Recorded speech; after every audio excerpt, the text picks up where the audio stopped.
ओम नमः शिवाय। हर हर महादेव।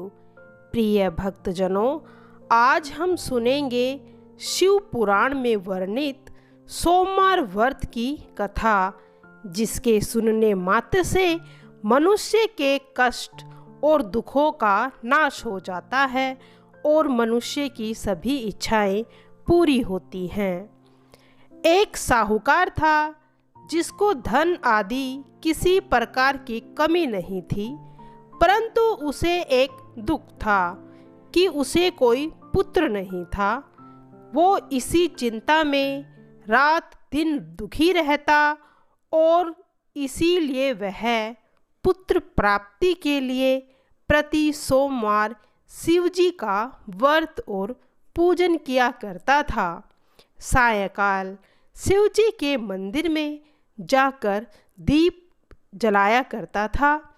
उसके भक्ति भाव को देखकर पार्वती जी ने शिवजी महाराज से कहा कि हे महाराज, यह साहूकार आपका अनन्य भक्त है और सदैव आपका व्रत और पूजन बड़ी श्रद्धा भाव से करता है।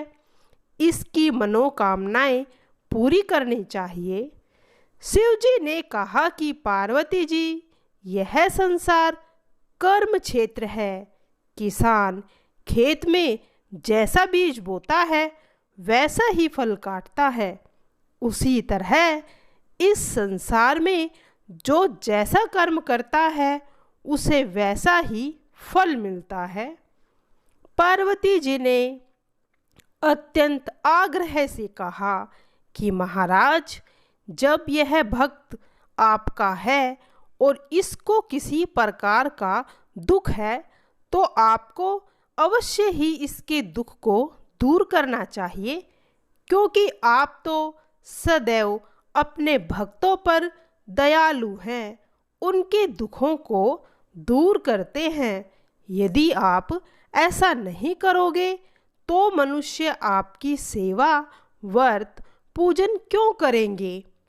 पार्वती जी का आग्रह देख शिवजी कहने लगे, हे पार्वती, इसके कोई पुत्र नहीं है, इसीलिए पुत्र चिंता में यह बहुत दुखी रहता है।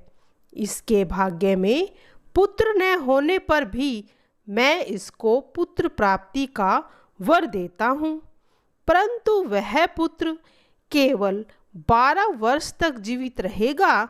इसके पश्चात वह मृत्यु को प्राप्त हो जाएगा। इससे अधिक मैं कुछ और नहीं कर सकता। यह सब बातें साहूकार सुन रहा था। इससे न तो उसको कोई प्रसन्नता हुई और न ही उसको कोई दुख हुआ। वह पहले जैसे ही शिवजी महाराज का सोमवार का व्रत तथा पूजन करता रहा। कुछ समय व्यतीत होने पर साहूकार की स्त्री गर्भवती हो गई और 10वें महीने में उसके गर्भ से अति सुंदर पुत्र की प्राप्ति हुई।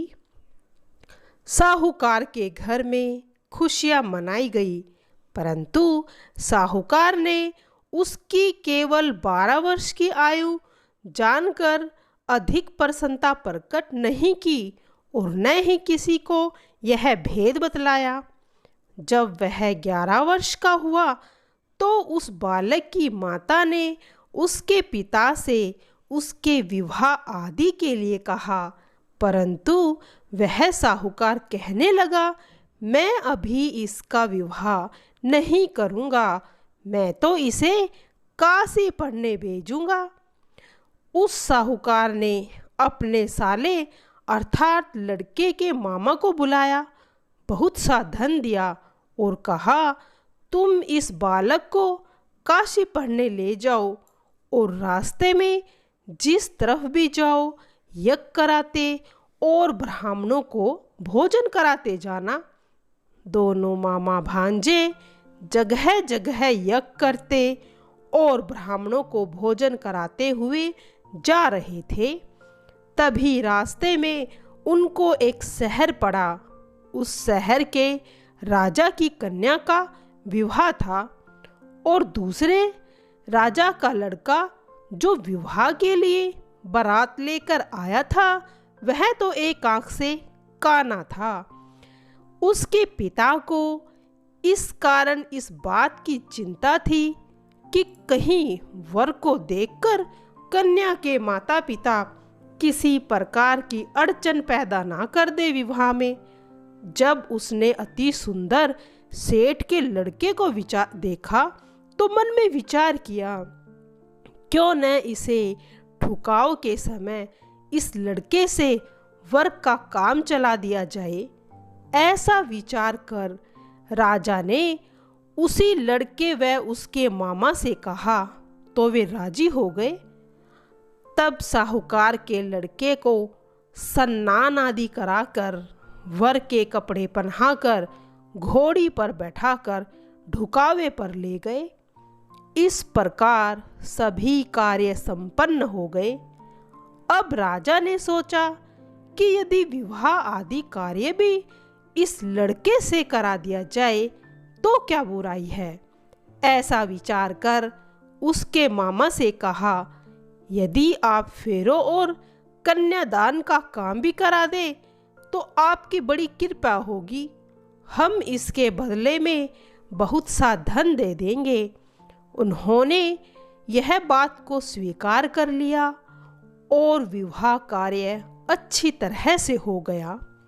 परंतु जिस समय लड़का जाने लगा उसने राजकुमारी की चूंदड़ी पर लिख दिया कि मेरा विवाह तो तेरे साथ हुआ है, परंतु जिस राजकुमार के समय तुमको भेजेंगे वह तो एक आंख से काना है। मैं तो काशी पढ़ने जा रहा हूँ। उस राजकुमारी ने जब अपनी चूंदड़ी पर ऐसा लिखा पाया तो उसने राजकुमार के साथ जाने से इनकार कर दिया और कहा, ये मेरा पति नहीं है। मेरा विवाह जिसके साथ हुआ है वह तो काशी पढ़ने गए हैं। राजकुमारी के माता पिता ने अपनी कन्या को विदा नहीं किया और बारात वापस चली गई। उधर सेठ का लड़का और मामा काशी जी पहुंच गए। वहां जाकर उन्होंने यज्ञ करना और लड़के ने पढ़ना शुरू कर दिया।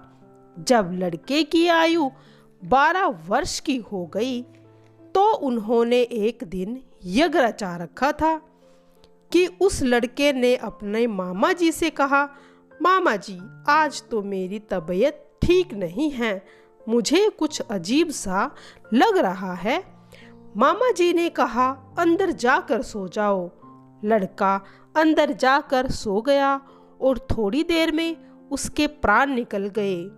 जब उसके मामा ने अंदर आकर देखा तो वह मुर्दा पड़ा था, तो उनको बहुत दुख हुआ और उन्होंने सोचा कि मैं रोना पीटना मचा दूंगा तो जो यज्ञ कर रखा है उसका कार्य तो अधूरा रह जाएगा।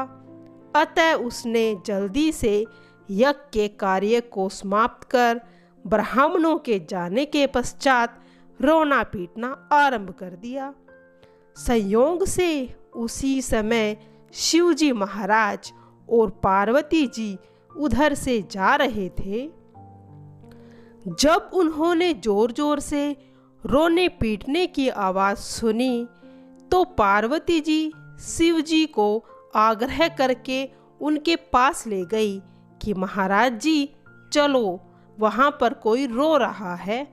और उस सुंदर लड़के को मरा देखकर कहने लगी, महाराज यह तो उसी सेठ का लड़का है जो आपके वरदान से पैदा हुआ था।